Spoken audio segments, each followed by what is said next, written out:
1000 नारळांवर बसले, कारण की इथे आपला मित्र तुषार त्याचा नवस होता।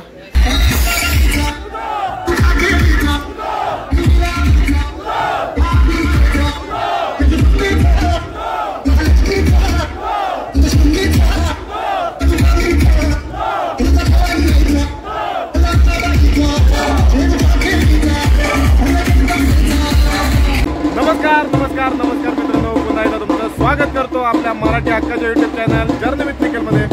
मागची व्हिडिओ बघितली असेल की आपल्या शिमगोत्सवाची तयारी होती आणि अंबारी आलेली, आणि बघा समोर जुना काळभैरवची पालखी आहे ना, आपल्या दाराशी येणार आहे आता। काय मग रोहन आहे ना, पालखी आला रोहन आहे ना आपला दरवर्षी शिमगा आणि गणपती पुण्यातनं खास येणार आणि तयारी असते ना, त्याच्यात म्हणजे दिवस रात्र एक करून सहभागी होणार। सुट्टी नाही भेटली तरी काम सुरू नाही, पण यायचं शिमग्याला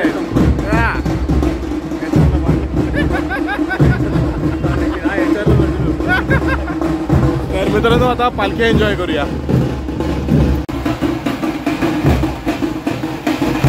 तर मित्रांनो समोर बघताय ना आता जुना काळभैरव आणि त्यांचे थोरले भाऊ केदार हे आपल्या वडनाका प्रभागात आलेत।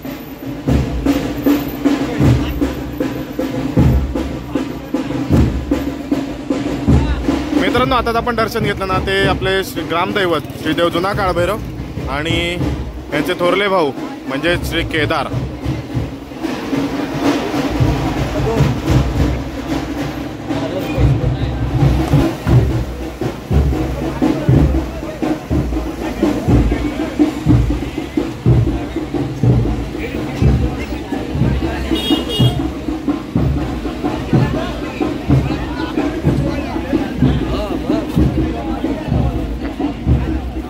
म्हणून धाव झालो।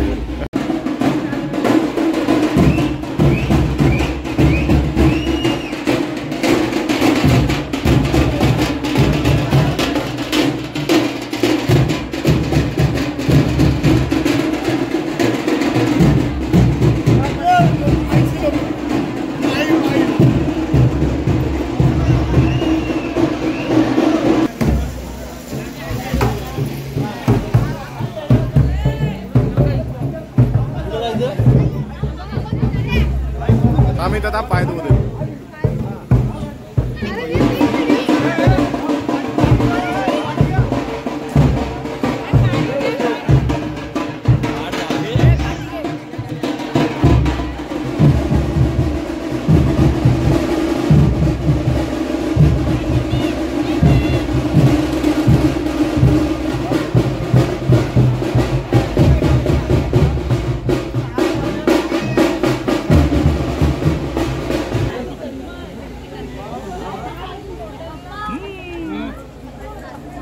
मित्रांनो श्रीदेव जुना काळभैरव आणि केदारनाथ आहे ना, त्यांची पालखी आहे ना आपल्या इथेच आपल्या एरियात इथे बसली आहे, नारळांवर बसली आहे। 1000 नारळांवर बसले, कारण की इथे आपला मित्र तुषार त्याचा नवस होता, तर नवसाचा असल्यामुळे इथे पालखी बसली आहे। त्याच्यानंतर आता आपल्या घराजवळ दर्शनासाठी जाईल।